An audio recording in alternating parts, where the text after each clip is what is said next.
సరిపడా కరెంట్ ఉన్నా కానీ కరెంట్ అధికారులు ఈరోజు పెద్ద ఎత్తున కల్వకుంట్ల కుటుంబానికి ఈరోజు పెద్ద ఎత్తున వాళ్ళు లోపాయకార ఒప్పందం చేసుకుంటే చాలా క్లియర్గా తెలుస్తుంది. ఇంకా కూడా వాళ్ళ కన్సర్న్లో పనిచేస్తున్నారా అనే అనుమానాలు కూడా వ్యక్తమవుతున్నాయి. కరెంట్ డిపార్ట్మెంట్ కొంతమంది అధికారులు ఇప్పటికి కూడా కల్వకుంట్ల కుటుంబానికి విధేయులుగా పనిచేస్తూ ఈరోజు రేవంత్ రెడ్డి ప్రభుత్వాన్ని ఈరోజు బదనాం చేసేటువంటి ప్రయత్నం చాలా పెద్ద ఎత్తున చేస్తున్న విషయం కూడా గుర్తుపెట్టుకోవాలి మిత్రులారా. ఇక్కడ చూడండి, లై డిటెక్టర్ పరీక్షకు నేను రెడీ, నాతో పాటు సీఎం రేవంత్ రెడ్డి సిద్ధమా, బట్టి ఉత్తమ్ పొంగులేటి ఫోన్లను ఆయనే ట్యాపింగ్ చేస్తున్నారు, నిఘా వ్యవస్థను దుర్వినియోగం చేస్తే ఎవరికైనా శిక్ష పడాల్సిందే, చివరి వరకు కాంగ్రెస్లో ఉంటానని ముఖ్యమంత్రి చెప్పగలరా, కడియం చేసింది మోసం కాదు న్యాయవంచన, ప్రైవేట్ టీవీ ఛానల్ డిబేట్లో కేటీఆర్ అంటూ ఒకరు చూస్తా ఉన్నాం కదా. లాస్ట్ టైం ఇది వాళ్ళు ఈయన మంత్రిగా ఉన్నప్పుడు 2023లో రేవంత్ రెడ్డి, కొండా విశ్వేశ్వరరెడ్డి, బండి సంజయ్ వైట్ ఛానల్ విసిరితే పారిపోయినటువంటి తోక ముడిచినటువంటి దొంగ కేటీఆర్ ఇప్పుడు వచ్చి రేవంత్ రెడ్డి సిద్ధమా, అది సిద్ధమా అని మాట్లాడుతూ ఉన్నాడు. నీకు సిగ్గు శరం ఉంటే మరి వైట్ ఛాలెంజ్ కూడా సిద్ధపడాలి కదా కేటీఆర్, ఎందుకు సిద్ధపడతలేవు నువ్వు? అప్పుడేమో తోక ముడిచిపోయావు, ఇప్పుడు వచ్చి మాట్లాడుతున్నావా? కొంచెం కూడా సిగ్గు శరం ఉండాలి ఇట్లా మాట్లాడడానికి. వైట్ ఛాలెంజ్ సిద్ధంగా లేవు నువ్వు, వైట్ ఛాలెంజ్ మాట్లాడే కనీసం మాట్లాడే దానికి రిప్లై కూడా ఇద్దామనేటువంటి సోయిలేంటి దద్దమ్మవు నువ్వు, ఇప్పుడు వచ్చి మాట్లాడుతూ ఉన్నావా? లైట్ డిటెక్ట్ సిద్ధము, నార్కో అనలిటిక్స్ టెస్ట్ సిద్ధం అనుకుంటా మాట్లాడుతూ ఉన్నావు. అప్పుడేమైంది? సో ఇప్పుడు వచ్చి మాట్లాడుతూ ఉన్నారు అంటే ఇప్పుడు మీడియా అడుగుతూ ఉంటే కొంచెం ముఖం పోయినట్టున్నది వాస్తవంగా, అందుకే ఇలాంటి అబద్ధాలు ప్రచారం చేస్తూ ఉన్నాం. కడియం శ్రీహరి నయవంచన అదే మాట్లాడుతూ ఉన్నాం. సరే కడియం శ్రీహరి నయవంచన కావచ్చు, కానీ ఇలాంటి దొంగలని, లంగలని, లఫూట్లని మీరు ప్రభుత్వంలో చేర్చుకొని ప్రభుత్వంలో కీలకమైన పదవులు ఇవ్వడం మీ తప్పు కాదా? ఫస్ట్ మిమ్మల్ని కదా అనాల్సింది, మీది కదా నయవంచన. తెలంగాణ ఉద్యమకారులు నయవంచన చేసింది మీరు కదా. తెలంగాణ ఉద్యమంలో ఈరోజు విద్యార్థుల జీవితాలు, యువత జీవితాలు నాశనం చేసి ఉద్యమంలో పాల్గొంటే వాళ్ళ జీవితాలు ఈరోజు ముంచి నయవంచన చేసింది మీరు కదా. ఇలా మాట్లాడాలంటే చాలా చెప్పుకుంటూ పోతాం. అనేక మంది ఉద్యమకారులకు కనీసం విలువ కూడా ఇవ్వకుండా ఈరోజు దూరం పెట్టినటువంటి మీది నయవంచన కదా. మిమ్మల్ని ఏ విధంగా ఇలాంటి వాళ్ళు కడియం శ్రీహరి లాంటి ఎంత మోసం చేసినా తక్కువే, మీకు వాస్తవంగా తప్పేమీ లేదు. 2014 ముందు వరకు తెలంగాణ ఉద్యమంలో ఉన్నటువంటి అనేక మంది విద్యార్థి ఉద్యమకారులకు సంబంధించినటువంటి దాంట్లో ఎవరికి మీరు అవకాశం ఇచ్చారు? దాసు శ్రవణ్కి ఇచ్చారా, కర్ణె ప్రభాకర్కి ఇచ్చారా, ఎవరికి ఇచ్చారు మీరు అవకాశాలు? అది కూడా తెలియదా మీకు? మళ్ళీ చెప్పాలా? ఇప్పుడు వచ్చి గొగ్గోలు పెడతా ఉన్నాడు దానం నాగేందర్ విషయంలో, మిగతా వాళ్ళ విషయంలో గగ్గోలు పెడతా ఉన్నారు. సిగ్గుండాలి కొంచెం మాట్లాడడానికి. న్యాయవంచన చేసింది మీరు, మోసం చేసింది మీరు, తెలంగాణ ప్రజల్ని, తెలంగాణ ఉద్యమకారులను మోసం చేసింది మీరు. ఇప్పుడు వచ్చి గగ్గోలు పెడతా ఉంటే ప్రజలు క్షమిస్తారు అనుకుంటా? ప్రజలకు చాలా క్లారిటీ ఉంది, మిమ్మల్ని ఏ విధంగా దూరం పెట్టాలో చాలా క్లారిటీతో ఉన్నారు వాళ్ళు వాస్తవంగా.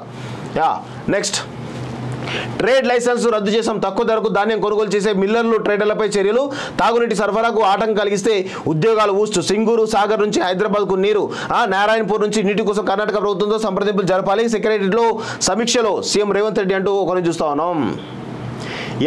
ఏం పాపం చేసినాం, పిచ్చోళ్ళ లెక్క కనిపిస్తున్నామా, ఇండ్లు ఇచ్చుడు చేత కానప్పుడు డ్రా ఎందుకు తీసినాం, కేసీఆర్ ఫామ్ హౌస్ ఇచ్చిన డబుల్ బెడ్రూమ్ లబ్ధిదారుల నిరసన, కేసీఆర్ కలుస్తామంటూ పోలీసులతో వాగ్వాదం అంటూ ఇంకో చూస్తున్నాం. సో ఇక్కడ విషయం ఏంటంటే ఆయన ఏది గతంలో ఆయన ఫామ్ హౌస్ దగ్గర డబుల్ బెడ్రూమ్ ఇల్లు కట్టి ఎవరికి ఇవ్వలేదు. ఇప్పుడు ఆయన అధికారం పోయింది కాబట్టి ఏదో ఇచ్చే ప్రయత్నం ఏదో చేస్తున్నట్టు కనబడతా ఉంది తప్ప ఏదీ లేదు ఇక్కడ వాస్తవంగా. ఇంకా ఆ ఫామ్ హౌస్ను పోలీసులు పహారా కాస్తున్నారు. ఎందుకు పహారా కాయాలి కేసీఆర్ ఫామ్ హౌస్ను? కేసీఆర్ ఇంకేమైనా సీఎమా? ఎందుకు పహారా కాయాలి? దానికి వచ్చి పోలీసులు ఏదో వాగ్వాదం చేస్తా ఉన్నారు. సరిపడా కరెంట్ ఉన్నా కానీ కరెంట్ అధికారులు ఈరోజు పెద్ద ఎత్తున కల్వకుంట్ల కుటుంబానికి ఈరోజు పెద్ద ఎత్తున వాళ్ళు లోపాయకార ఒప్పందం చేసుకుంటే చాలా క్లియర్గా తెలుస్తుంది. ఇంకా కూడా వాళ్ళ కన్సర్న్లో పనిచేస్తున్నారా అనే అనుమానాలు కూడా వ్యక్తమవుతున్నాయి. కరెంట్ డిపార్ట్మెంట్ కొంతమంది అధికారులు ఇప్పటికి కూడా కల్వకుంట్ల కుటుంబానికి విధేయులుగా పనిచేస్తూ ఈరోజు రేవంత్ రెడ్డి ప్రభుత్వాన్ని ఈరోజు బదనాం చేసేటువంటి ప్రయత్నం చాలా పెద్ద ఎత్తున చేస్తున్న విషయం కూడా గుర్తుపెట్టుకోవాలి మిత్రులారా. ఇక్కడ చూడండి, లై డిటెక్టర్ పరీక్షకు నేను రెడీ, నాతో పాటు సీఎం రేవంత్ రెడ్డి సిద్ధమా, బట్టి ఉత్తమ్ పొంగులేటి ఫోన్లను ఆయనే ట్యాపింగ్ చేస్తున్నారు, నిఘా వ్యవస్థను దుర్వినియోగం చేస్తే ఎవరికైనా శిక్ష పడాల్సిందే, చివరి వరకు కాంగ్రెస్లో ఉంటానని ముఖ్యమంత్రి చెప్పగలరా, కడియం చేసింది మోసం కాదు న్యాయవంచన, ప్రైవేట్ టీవీ ఛానల్ డిబేట్లో కేటీఆర్ అంటూ ఒకరు చూస్తా ఉన్నాం కదా.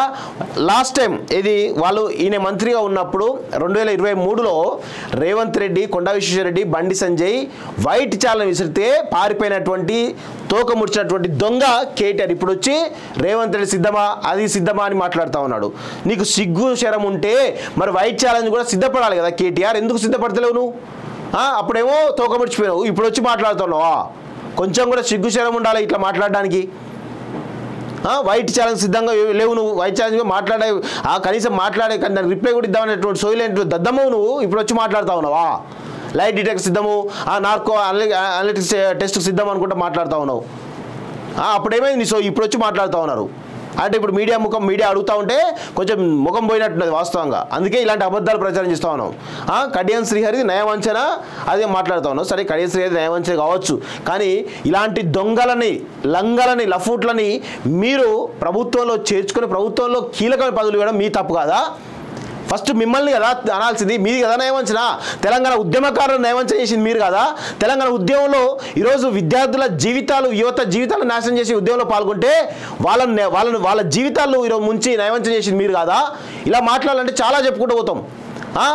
అనేక మంది ఉద్యమకారులకు కనీసం విలువ కూడా ఇవ్వకుండా ఈరోజు దూరం పెట్టినటువంటి మీది నయవంచన కదా. మిమ్మల్ని ఏ విధంగా ఇలాంటి వాళ్ళు కనీసం లాంటి ఎంత మోసం చేసినా తక్కువే, మీకు వాస్తవంగా తప్పేమీ లేదు. 2014 ముందు వరకు తెలంగాణ ఉద్యమంలో ఉన్నటువంటి అనేక మంది విద్యార్థి ఉద్యమకారులకు సంబంధించినటువంటి దాంట్లో ఎవరికి మీరు అవకాశం ఇచ్చారు? దాసోజు శ్రవణ్కి ఇచ్చారా? కర్నె ప్రభాకర్కి ఇచ్చారా? ఎవరికి ఇచ్చారు మీరు అవకాశాలు? అది కూడా తెలియదా మీకు? మళ్ళీ చెప్పాలా? ఇప్పుడు వచ్చి గొగ్గోలు పెడతా ఉన్నాడు దానం నాగేందర్ విషయంలో, మిగతా వాళ్ళ విషయంలో గగ్గోలు పెడతా ఉన్నారు. సిగ్గుండాలి కొంచెం మాట్లాడడానికి. న్యాయవంచన చేసింది మీరు, మోసం చేసింది మీరు, తెలంగాణ ప్రజల్ని, తెలంగాణ ఉద్యమకారులను మోసం చేసింది మీరు. ఇప్పుడు వచ్చి గగ్గోలు పెడతా ఉంటే ప్రజలు క్షమిస్తారు అనుకుంటారా? ప్రజలకు చాలా క్లారిటీ ఉంది, మిమ్మల్ని ఏ విధంగా దూరం పెట్టాలో చాలా క్లారిటీతో ఉన్నారు వాళ్ళు వాస్తవంగా. నెక్స్ట్, ట్రేడ్ లైసెన్స్ రద్దు చేసాం, తక్కువ ధరకు ధాన్యం కొనుగోలు చేసే మిల్లర్లు, ట్రేడర్లపై చర్యలు, తాగునీటి సరఫరాకు ఆటంకం కలిగిస్తే ఉద్యోగాలు ఊస్ట్, సింగూరు, సాగర్ నుంచి హైదరాబాద్కు నీరు, నారాయణపూర్ నుంచి నీటి కోసం కర్ణాటక ప్రభుత్వంతో సంప్రదింపులు జరపాలి, సెక్రటరీలో సమీక్షలో సీఎం రేవంత్ రెడ్డి అంటూ ఒకరిని చూస్తా ఉన్నాం. ఏం పాపం చేసినాం, పిచ్చోళ్ళ లెక్క కనిపిస్తున్నామా? ఇండ్లు ఇచ్చుడు చేత కానప్పుడు డ్రా ఎందుకు తీసినాం? కేసీఆర్ ఫామ్ హౌస్ ఇచ్చుడు, డబుల్ బెడ్రూమ్ లబ్ధిదారుల నిరసన, కేసీఆర్ కలుస్తామంటూ పోలీసులతో వాగ్వాదం అంటూ ఇంకో చూస్తున్నాం. సో ఇక్కడ విషయం ఏంటంటే ఆయన ఏది గతంలో ఆయన ఫామ్ హౌస్ దగ్గర డబుల్ బెడ్రూమ్ ఇల్లు కట్టి ఎవరికి ఇవ్వలేదు. ఇప్పుడు ఆయన అధికారం పోయింది కాబట్టి ఏదో ఇచ్చే ప్రయత్నం ఏదో చేస్తున్నట్టు కనబడతా ఉంది తప్ప ఏది లేదు ఇక్కడ వాస్తవంగా. ఇంకా ఆ ఫామ్ హౌస్ను పోలీసులు పహారా కాస్తున్నారు. ఎందుకు పహారా కాయాలి కేసీఆర్ ఫామ్ హౌస్ను?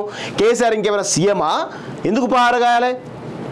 దానికి వచ్చి పోలీసులు ఏదో వాగ్వాదం చేస్తూ ఉన్నారు, వాళ్ళ ప్రజలను భయపెట్టే ప్రయత్నం చేస్తున్నారు. ఇంకా కూడా రేవంత్ రెడ్డి ఇంకా కూడా సీఎంగా ఉన్నాడా లేకపోతే కేసీఆర్ సీఎంగా ఉన్నాడా చెప్పాలి, రేవంత్ రెడ్డి చెప్పాలి. సిబిఐ కస్టడీకి కవిత 3 రోజులకు అనుమతించిన కోర్టు గతంలో నోటీస్ ఇచ్చినా ఆమె విచారణకు హాజరు కాలేదు. ఇప్పుడు స్టేట్మెంట్ రికార్డ్ చేయాల్సి ఉన్నది. కోర్టుకు వివరించిన సిబిఐ తరపు లాయరు ఈ నెల 15న తిరిగి కోర్టుకు అప్పగించాలంటూ కూడా చూస్తాను. ఇదే జరుగుతూ ఉంటుంది తప్ప ఇంకేది జరగదు వాస్తవంగా. ఈమె ఇప్పట్లో బయటికి రాదనే విషయం కూడా గుర్తుపెట్టుకోండి మిత్రులారా. తెలంగాణకు 8.5 టీఎంసీలు, ఏపీకి 5.5